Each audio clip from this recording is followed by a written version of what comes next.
तो आइए चर्चा शुरू करते हैं महिला सशक्तिकरण पर।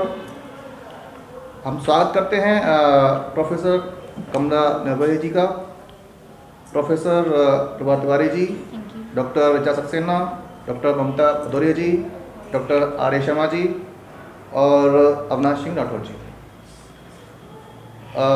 मेरा जो पहला प्रश्न है प्रभा जी से रहेगा। प्रभा जी, जैसा कि हमने देखा है कि फिलहाल के कुछ वर्षों में महिला अपराध में बढ़ोतरी आई है।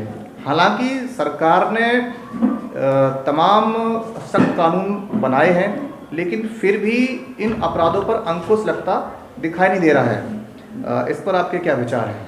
जी सर, क्योंकि मुझे भी ऐसा लगता है कि जो आपराधिक गतिविधियां हैं उनमें काफ़ी इंक्रीज़ देखने को मिला हुआ है हमें पिछले कुछ दिनों में। तो जिसका एक मुझे बेसिक रीज़न जो मुझे लगता है वो ये है कि हमारे नैतिक मूल्यों का पतन। आज परिवार में हम अपने बेटे को, अपने भाई को जब कभी उस प्रकार की हम शिक्षा नहीं दे पा रहे हैं, उन्हें नहीं बता पा रहे हैं कि महिलाओं की रिस्पेक्ट करनी है, क्योंकि एक बालक है वो देखता है अपनी माँ को, अपनी बहन को कि उसके पिता और उसके भाई उसे किस तरह से ट्रीट कर रहे हैं, ये चीज़। और जब परिवार से ही बच्चा सीखना शुरू करता है, फिर उसको कॉलेज या फिर स्कूल में उस तरह का माहौल नहीं मिल पा रहा है, तो नैतिक मूल्यों का जैसे जैसे पतन होता जा रहा है वैसे वैसे कहीं ना कहीं महिलाओं क्योंकि ये हमारा नैतिक मूल्य ही है और नैतिक कर्तव्य है कि महिलाओं की सुरक्षा और उसकी रिस्पेक्ट का ध्यान रखा जाए।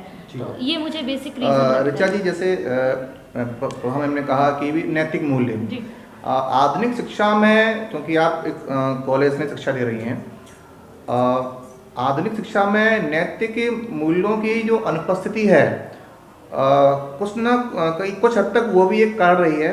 आपका क्या कहना है इस पर? नैतिक मूल्य अगर हम कहें तो नैतिक मूल्य दो जगह से आते हैं। एक तो आपका पारिवारिक जो माहौल है वहाँ से आपको, आपकी फैमिली बैकग्राउंड आपको देता है वो नैतिक मूल्य। दूसरा, जहाँ पर आप शिक्षा दीक्षा ग्रहण करने जाते हैं वहाँ से आपको कुछ नैतिक मूल्य मिलते हैं। तो बहुत ज़रूरी है कि जो पेरेंट्स हैं वो उस बात का ध्यान रखें कि अपने बच्चों को वो किस तरीके के एनवायरनमेंट में, किस तरीके का माहौल दे रहे हैं। और साथ ही साथ जो गुरु हैं, जब वो अपने घर से निकलता है, चाहे वो स्कूल जा रहा है, उसके बाद वो कॉलेज जाएगा, वहाँ पर पहुँचने पर उसको, उसके आसपास उसके दोस्त क्या हैं और साथ साथ जो गुरु हैं वो किस प्रकार से उसको मोटिवेट कर रहे हैं। हालांकि मैं फिर भी कहूँगी, क्योंकि as a assistant professor here in MJS college जितना मैं जानती हूँ कि जो स्टूडेंट्स पढ़ने कॉलेज तक आ रहा है वो अपने साथ एक उसका एक अच्छा कहना चाहिए कि एक मूल्य है उसके पास, बस उसको हमको डेवलप करना है, उसको निखारना है। तो वो कार्य हम सब करते हैं और हमें करना है, और हमें उसके लिए स्टूडेंट्स को मोटिवेट करना है कि आपको अपने जी विकास में इन सब बहुत अच्छी बात कही ऋचा जी ने। शर्मा जी, जैसे कि ऋचा मैम ने कहा कि नैतिक मूल्य बच्चों को कुछ हद तक उनके पेरेंट्स के द्वारा दिए जाते हैं और गुरु को उन नैतिक मूल्यों को उभार कर और अच्छा करना है, उनको ब्रशअप करना है। तो जो टीचर्स का जो रोल है छात्रों छात्राओं में नैतिक मूल्यों को विकसित करना और उनको और उभारना, आपकी क्या राय है इस पर? देखिए सर, आधुनिकता की दौर में जो नैतिक मूल्यों की हम बात कर रहे हैं, नैतिक मूल्य हमारे परिवार से ना ख़त्म होने शुरू हो जाते हैं। जहाँ पर जेंडर डिफरेंस शुरू हुआ कि तू लड़का है, तू लड़की है, तू लड़का है इसलिए क्रिकेट खेलेगा, तू लड़की है इसलिए गुड्डे गुड़ियों से तू खेलेगी। अब वही बच्चे बड़े होते हैं परिवार में, तो धीरे धीरे एक लेकुन में बैठ जाता है कि ये लड़का है और ये लड़की है। उसमें ना यहीं से नैतिकता की शुरुआत होती है। जो नैतिक मूल्यों का पतन हो रहा है, अब वो महाविद्यालय में जाता है। महाविद्यालय में भी हम जैसे माता पिता ही हैं जिन्होंने परिवार में बच्चे को ये सिखाया है, तो नेचुरली जो छात्रा है वो अलग बैठेंगी, जो छात्र है वो अलग बैठेंगे। तो जेंडर डिफरेंस शुरू हुआ, जब जेंडर डिफरेंस शुरू हुआ तो कहीं ना कहीं नैतिक मूल्यों में हमारा टकराव हुआ। तो ये पूरा की पूरा जो सिस्टम है, परिवार से लेकर महाविद्यालय से लेकर या पूरे समाज को लेकर या पूरे देश को लेकर या पूरे राज्य को लेकर, ये हमारे परिवार से शुरू होता है। वहाँ से नैतिकता की जो परिभाषा होती है उसका अवमूल्यन हो जाए, क्योंकि हम आधुनिकता की दौर में चल रहे हैं, संयुक्त परिवार बुरी तरह से टूट रहे हैं, हमारे नैतिक मूल्यों का प्रभाव हो रहा है। डॉक्टर ममता जी हैं, जैसे कि सर ने कहा है कि जो नैतिक मूल्यों का ह्रास हो रहा है वर्तमान के सामाजिक परिवेश में, सर ने एक बात कही है उसमें को एजुकेशन का फैक्टर सर ने उसमें चर्चा करी है। यदि हम लड़कियों और लड़कियों को, सर ने कहा कि भी कॉलेज या स्कूल्स में हम उनको अलग अलग बैठाते हैं, भले ही स्कूल से कॉलेज से को-एड एजुकेशन क्या चल रहा है, लेकिन फिर भी in the class they are order to sit separately, तो इसमें अनुचित क्या है? मेरे ख्याल से ठीक ही है। आपके अनुसार आपकी क्या राय है इस पर कि को-एड स्कूल में भी उनमें सेपरेशन क्रिएट करना? तो ये सेपरेशन हमें क्रिएट नहीं करना है। हमारी नज़र में स्त्री पुरुष बिल्कुल बराबर ही है। जो हम बचपन से ही घर में देखते हैं, माँ जो बच्चों का पालन पोषण कर रही है, तो लड़की को अलग तरह से पाल रही है, लड़कियों को अलग तरह की शिक्षा दे रही है, तो वो सब खत्म होना चाहिए। लड़के लड़कियों में कहीं कोई भेद नहीं है। तभी पुरुषों की मानसिकता विकृत होती जा रही है। हम पाश्चात्य सभ्यता की ओर जा रहे हैं, जहाँ लड़कियों को हम केवल भोगवादी के रूप में देख रहे हैं। तो ये सब नहीं होना चाहिए। लड़के लड़कियां समान हैं, उनके लिए, लड़कियों के लिए जो मर्यादा है वो पुरुषों के लिए भी है, लड़कों के लिए भी वही शिक्षा होनी चाहिए। ऐसे नहीं कि लड़की को कि तुम्हारा एक अलग है कार्य क्षेत्र, लड़कों का अलग है, कुछ नहीं है, सब कुछ सेम है, कहीं कोई अंतर नहीं है दोनों में, ये होना चाहिए। कमला मैम बैठी है हमारे साथ में। कमला जी, जो महिला अपराध है, छोटा सा एग्जाम्पल निर्भया, बहुत उच्च स्तर पर ये मामला पहुंचा और काफ़ी लंबे समय बाद निर्भया को न्याय मिलता है। तो आपकी नज़र में जो हमारी न्यायपालिका है, जो हमारा जुडिशरी सिस्टम है, वो कहाँ तक दोषी है महिला अपराध को बढ़ाने में या कम करने में? हाँ, ये एक बड़ा चिंतनीय पहलू है कि जब अपराध हो जाता है तो हमें अपराध मिलने में जो देरी हो रही है, ये भी एक तरह का अपराध को बढ़ावा देना है, जो कि नहीं होना चाहिए। न्याय हमें तुरंत ही मिलना चाहिए। जैसे कि निर्भया प्रकरण में हुआ, वो लड़कियों के लिए जो अपराधी के लिए जो संदेश जाता है वो गलत है, क्योंकि वो अपराध के बाद काफ़ी समय बाद, जद्दोजहद के बाद, एक लंबे संघर्ष के बाद न्याय मिलना भी न्याय नहीं रह जाता है। तो इस दिशा में न्याय प्रक्रिया को तुरंत न्याय मिलना चाहिए। इस तरह से हमें फास्ट बनाना होगा। हाँ, हमारे जो सेंट्रल गवर्नमेंट हाँ, है, उन्होंने भी ऐसा गाइडलाइन जारी की कि फास्ट ट्रैक कोर्ट हाँ, बनना चाहिए। जैसे अभी हाल ही में मैंने आज का ही न्यूज़पेपर में पढ़ रहा था, मुझे जगह का याद नहीं है, कि 29 दिन में उन्होंने जजमेंट दिया है। हाँ। सिविल कोर्ट का प्रकरण है, विद इन 29 डेज। यदि इस प्रकार से हमारी जुडिशरी काम करती है त्वरित गति से, निश्चित तौर पर जो अपराध और अपराधी दोनों पर अंकुश रहेगा। हाँ। वर्तमान में क्या होता है कि भाई अपराधियों के मन में एक धारणा रहती है कि भाई अपराध करने के बाद एक लंबी प्रक्रिया है और उस प्रक्रिया के दौरान मैं बाहर रहूँगा और इस दौरान जो अपने प्रभाव वो सारे लगा लेंगे, पॉलिटिकल हो या पैसे के दम पे हो, बिल्कुल वो चीज़ें तुरंत न्याय मिलने से अपराधी के मन में अपराध करने के प्रति जो एक खौफ है वो भय रहेगा। एक भय का हमारे साथ कॉलेज की छात्रा वर्षा मौजूद है। वर्षा, अपनी राय रखिए महिला अपराध और महिला सशक्तिकरण। महिला अपराध, पहली बात, महिला सशक्तिकरण की ज़रूरत क्यों पड़ी? क्योंकि लगातार अपराध बढ़ते जा रहे हैं। ये कहीं ना कहीं लोगों की मानसिकता के ऊपर है।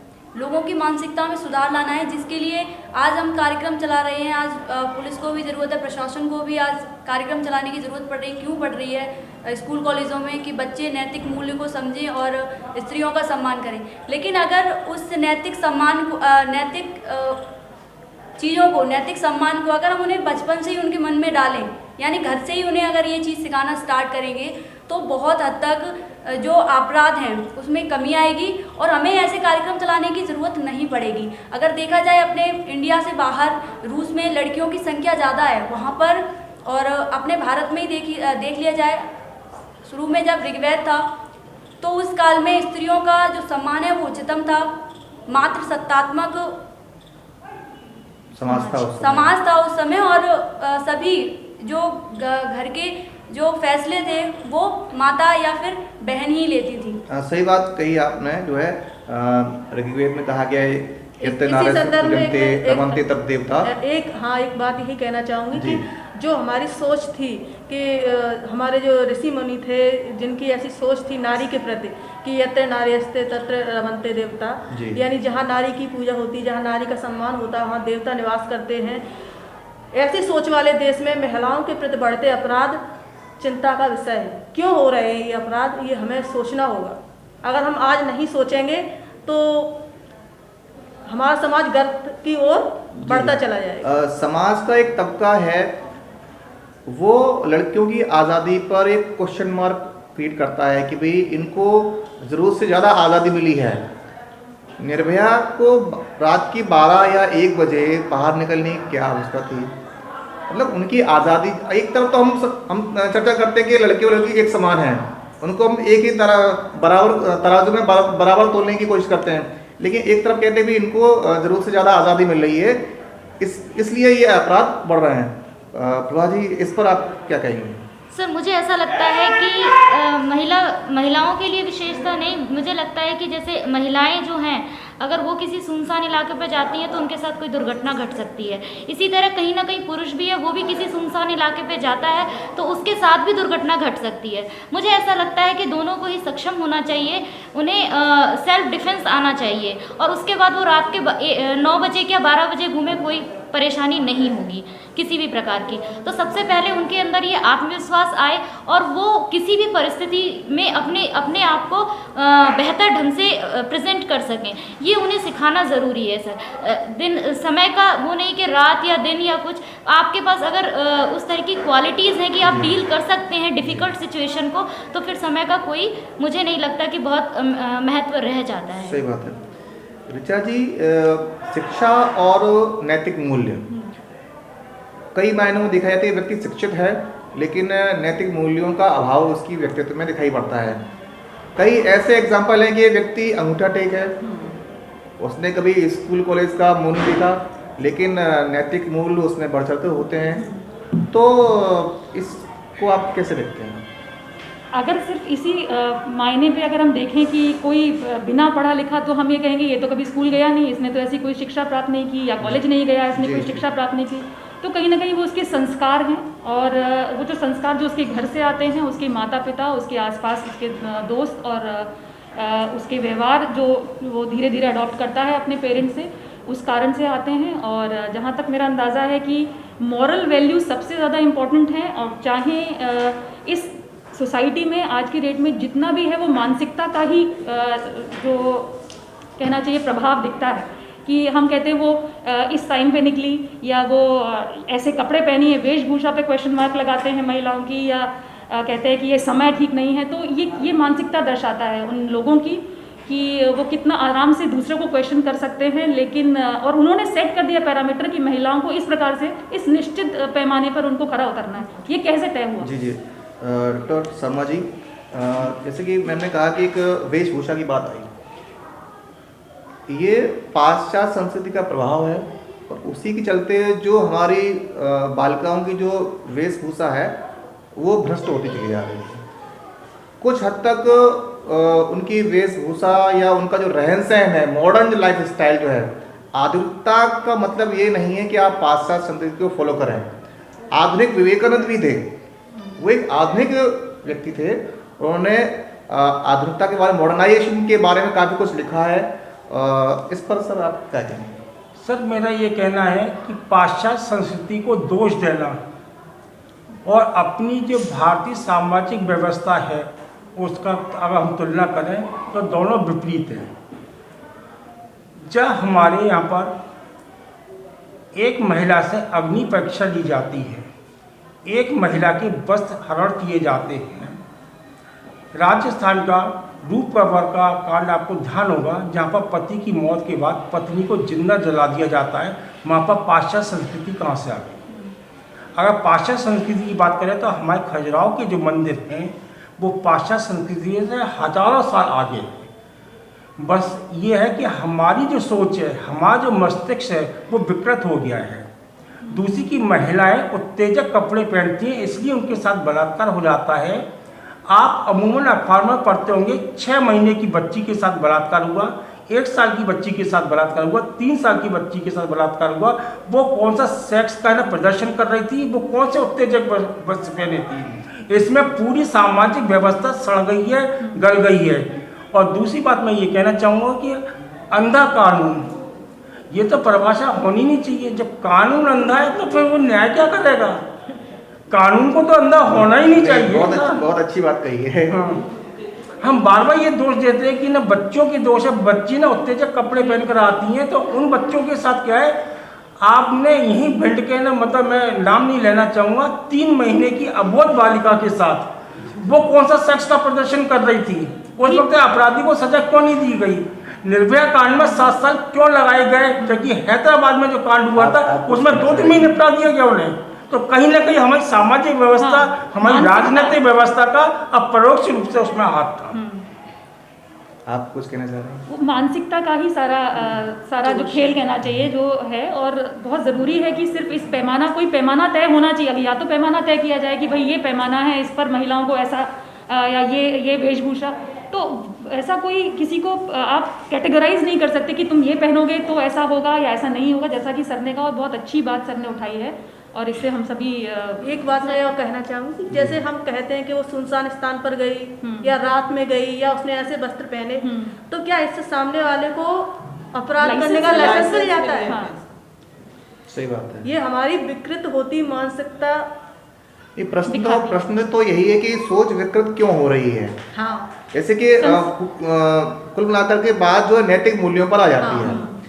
हमारी जो शिक्षा व्यवस्था है, जो सिलेबस है प्राइमरी, मिडिल, हाई स्कूल और अपर क्लासेस में, मोरल वैल्यूज़ को उनके पाठ्यक्रम के माध्यम से पढ़ाया जाता है बच्चों को। कारण क्या है कि वो जो शिक्षा उनके शिक्षकों द्वारा दी जा रही है, मोरल वैल्यू, आजकल आज के समय मोरल वैल्यूज़ एक सब्जेक्ट बन के रह गया, एक्स्ट्रा सब्जेक्ट। की सब्जेक्ट जो है वो मैथमेटिक्स, साइंस है, ये जो की सब्जेक्ट्स हैं उन पर उनका शिक्षक और एज वेल एज स्टूडेंट्स दोनों का ही फोकस उन की सब्जेक्ट्स पर रहता है। मोरल वैल्यूज को दरकिनार कर दिया कि इसकी क्या जरूरत है। तो इसको कहाँ तक देखते हैं? जी सर, पढ़ना और अपनाना, इसमें फ़र्क है। अगर आप एग्जाम्स के लिए प्रिपेयर करके आपने रट लिया कि सड़क की तरफ ऐसे इस हैंड पे चलिए और ऐसा करिए या करके एग्ज़ाम में लिखने के पर्पज़ से, जीवन जीने के पर्पज़ से नहीं पढ़ा, तो फिर वो आपके लिए मोरल वैल्यूज़ रह ही नहीं जाती। जो भी कुछ आपने पढ़ा वो मोरल वैल्यूज़ नहीं, तो उसे अपनाना बहुत ज़रूरी है।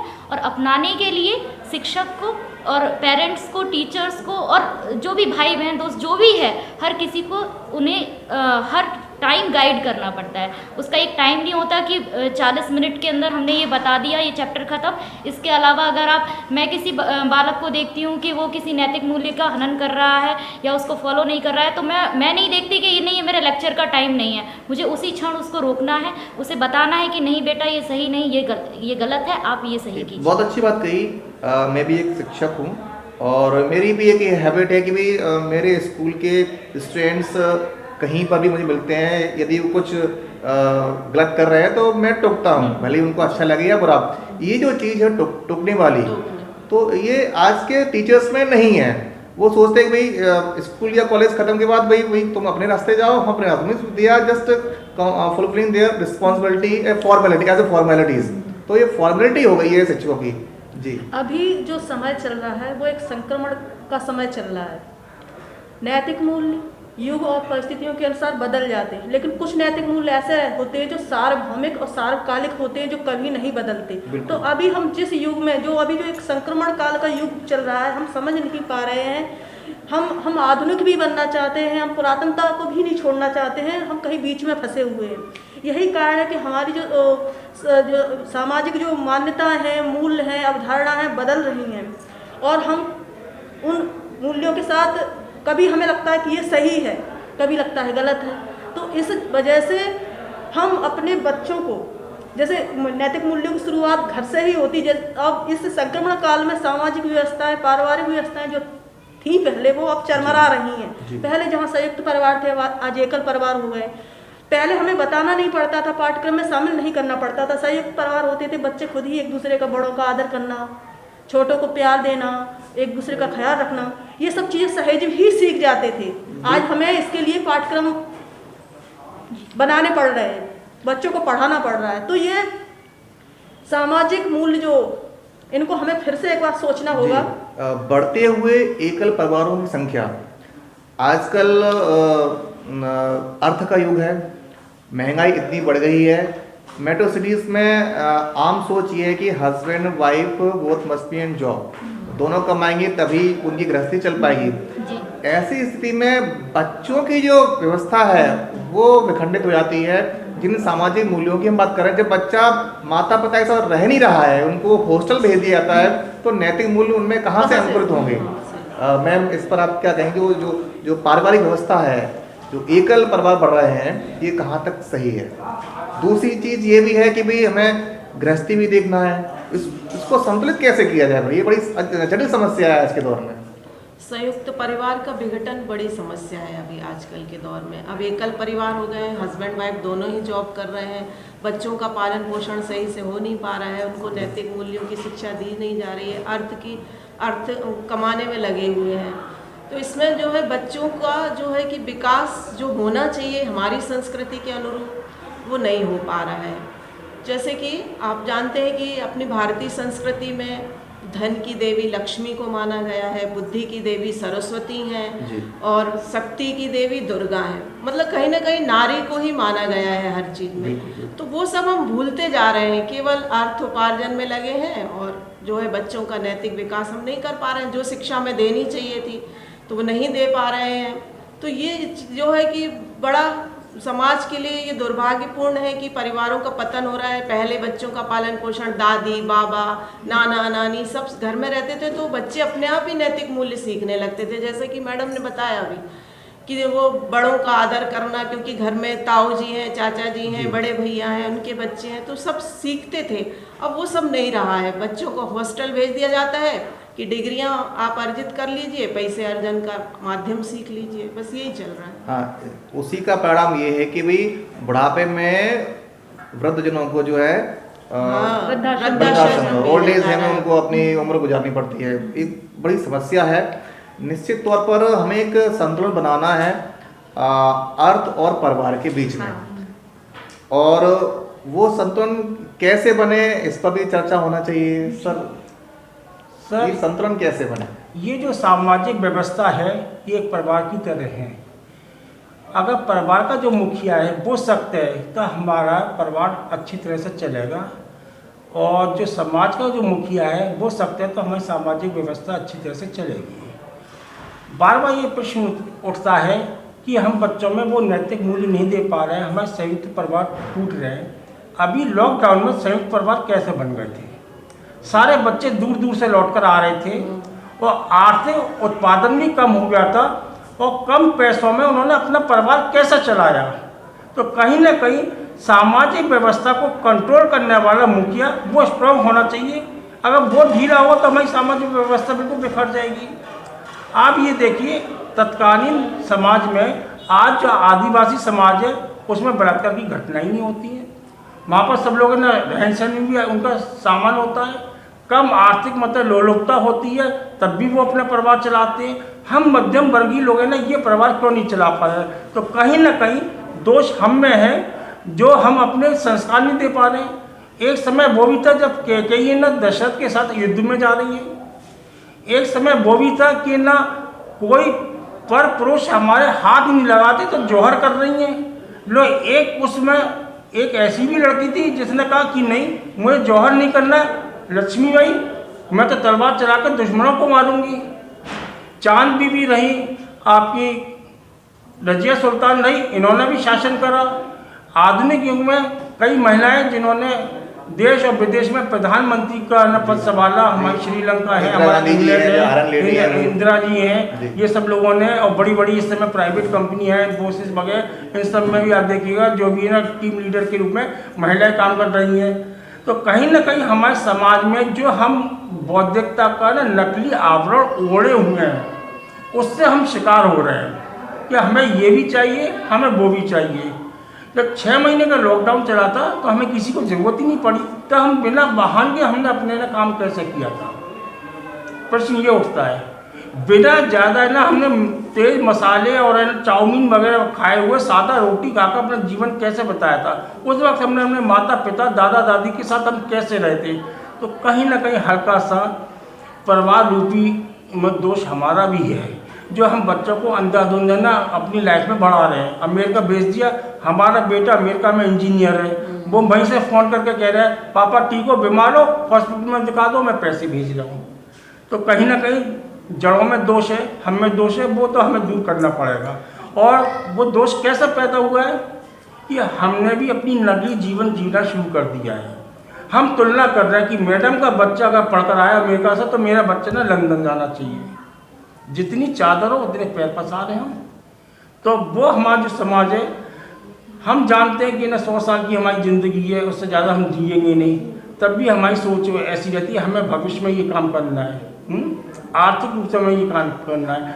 हम नैतिक मूल्यों की बात क्यों नहीं करते कि हमारी तीसरी पीढ़ी भी उस चीज़ को संभाल कर रखे, जहाँ पर चूल्हे पर माँ रोटी बनाती थी, हम सब लोग एक साथ बैठकर खाते थे, जहाँ पर चक्की चलाती थी और जहाँ पर वो मठा निकालती थी मट्टी के द्वारा, वो वाली व्यवस्था हम अब क्यों नहीं कर रहे।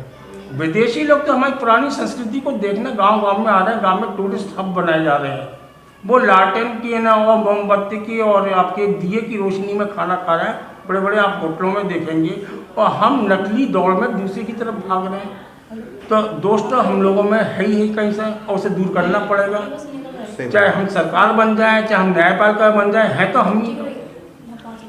कुल मिलाकर के इस चर्चा का निचोड़ ये निकलता है कि सर, मैं हमें ब्रीफ कर दूं? जी मुझे ऐसा लगता है कि इवन महिला सशक्तिकरण जो शब्द है वो भी आजकल अलग तरीके से लिया जाता है समाज में, कुछ भ्रम पैदा हो गया है उसके अंदर। मुझे ऐसा लगता है कि जो पहनावे को लेके बहुत वो किया जाता है, तो किसी महिला का सशक्तिकरण होना, उसका सक्षम होना इस चीज़ के लिए कि वो अपने जीवन को सुचारू रूप से जी सके, उसे अच्छे निर्णय ले सके अपने जीवन के लिए, न कि सशक्तिकरण होने से मतलब उसके पहनावे से कि इस तरह का पहना, सिर्फ उसके कंफर्टेबल होने से ज़रूर है। If someone is feeling comfortable in sari then okay, if someone is feeling comfortable in shorts then okay. तो वो उसके पहनावे पर बहस कहाँ से आ जाती है? मुझे ऐसा लगता है कि उसकी शिक्षा पर बहस होनी चाहिए, उसके सुदृढ़ होने पर, महिला के उसकी शक्तियों जो हैं, सामाजिक, भौतिक, आर्थिक और आध्यात्मिक विकास जो उसका होना चाहिए, उस पर बहस होनी चाहिए। मुझे ऐसा लगता है कि सशक्तिकरण वही उसी के इर्द गिर्द है। बहुत बहुत अच्छी बात कही प्रभा जी ने कि सशक्तिकरण कैसे हो, किस परिप्रेक्ष्य में हो, और उस पूरी प्रक्रिया के बारे में मंथन करने की आवश्यकता है कि भाई महिलाओं को या बालिकाओं को हमें कैसे सुदृढ़ बनाना है। जहाँ तक नैतिक मूल्यों की बात है, प्रथम दृष्टया हमें नैतिक मूल्यों पर तो फोकस करना ही है। स्कूल या कॉलेजेस में शिक्षक ये ना सोचें कि भाई नैतिक मूल्यों की जिम्मेदारी माता या पिता की है, क्योंकि चूँकि माता जो है किसी भी बच्चे की प्रथम गुरु होती है, भाई उसको सिखाना चाहिए, ऐसा बिल्कुल भी नहीं है। जो भी नैतिक गतिविधियाँ हैं स्कूल में देखा जाए, बच्चों से पूछना चाहिए हमें कि भाई आप अपने बड़ों के पैर छूकर आ रहे हैं कि नहीं आ रहे हैं, अपने बड़ों का उचित सम्मान कर रहे हैं कि नहीं कर रहे हैं। स्कूल या कॉलेज कैंपस में छात्रों का व्यवहार अपने सीनियर्स या अपने प्रोफेसर्स के साथ में एक आदर वाला है या नहीं है। तो कुल मिलाकर के जो गुरु की जो भूमिका होती है समाज के निर्माण में, एक सशक्त समाज के निर्माण में बहुत ही महत्वपूर्ण है। गुरु का कार्य सिर्फ कक्षा तक सीमित नहीं रहता है। गुरु जहाँ भी है, मार्केट में है, स्कूल कैंपस के अंदर है या बाहर है, वो गुरु है, तो उसे अपनी भूमिका समझनी चाहिए। इसलिए गुरु को जो है किसी भी देश का निर्माता कहा गया। मोदी जी ने एक नया टाइटल दिया है कि ये आपके राष्ट्र निर्माता। तो निश्चित तौर पर एक टीचर, एक मेंटर की रिस्पॉन्सिबिलिटी बहुत बड़ी है और हमें उस जिम्मेदारी को समझना चाहिए। आज चूँकि हम एक शिक्षा के मंदिर में बैठे हुए हैं, बहुत ही अच्छे विचार हमें यहाँ के शिक्षकों, यहाँ के प्रोफेसर्स के द्वारा सुनने के मिले हैं। यदि इन विचारों का जो संपादन है, इन विचारों का जो अगली पीढ़ी में जो विचार हमें देना है, उस प्रक्रिया के बारे में यदि हम सोचें तो निश्चित रूप से हम एक सुदृढ़ राष्ट्र का निर्माण कर सकते हैं। और जहाँ तक महिलाओं की बात है उनको भी हम सशक्त बना सकते हैं। इन्हीं शब्दों के साथ आज की चर्चा को हम यहीं विराम करते हैं। तमाम प्रोफेसर्स हैं उनका आपका बहुत बहुत धन्यवाद, आपने सब चर्चा में शामिल किया। मैं राहुल तिवारी आपसे विदा लेता हूँ।